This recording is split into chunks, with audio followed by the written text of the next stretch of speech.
Okay, we're going to try and use the Zoom ZD2 GUI that Mungewell's created as is.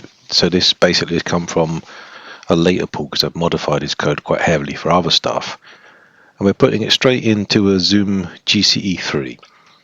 So at the moment what it seems to have found on the pedal is these sorts of things. So let's see if it lets, and those are the effects it's found, okay. So let's see if we can add something new in. So how do we do that? Select effect. So what I'm going to do is I'm going to go up to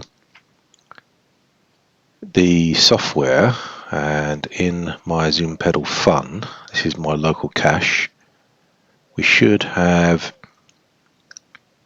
I guess I put it under GCE-3, derived data 1.2. So let's look at an A1X4 for example.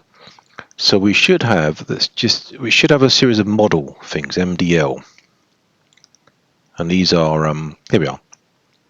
So these are different versions of acoustic guitar modeling. So it looks like we have one at a time. So let's open that one.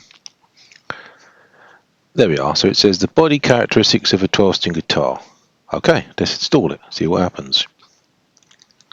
I don't know. Push install. It's there. Install effect installed. Okay, let's try it again. So once again, we have to go and find a different place. Maybe I should list them, make it easier. Zoom GCE-3. No, wrong one. Sorry. Pedal fun. Basically, you just find a location of where you stored some FX. Yeah. So A1X4 again. Let's choose a different model. Let's put Dove because that's pretty unusual. Open, install, and one more for good measure. Okay, so we want to click on that again.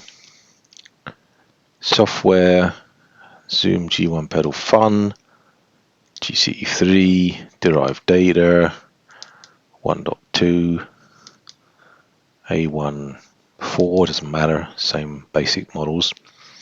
Another model model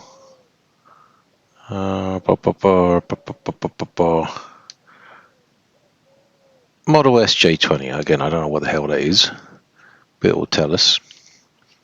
Gibson SG. Okay, install. So what I'll do is I'll basically at this point freeze it, and we'll basically see whether it did anything. Okay, the first clue something might have worked is that in the background you can see it's processing the patches with the software, and you can already see now we've got this model, Dove and SJ20. They weren't there before. Okay, so we've loaded the patches in, and of course they won't be utilizing that effect, but we can click on a couple. Let's look at one.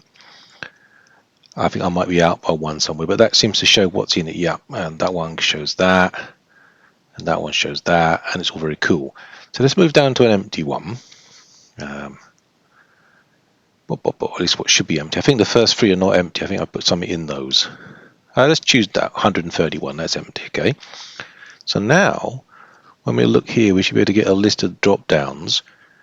And do we have one for AG model? There we are. So we've managed to find some AG models, and there we have them.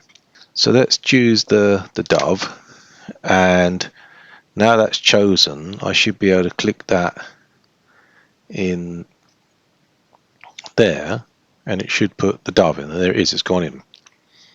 Or I should be able to click the SJ200, whatever that is.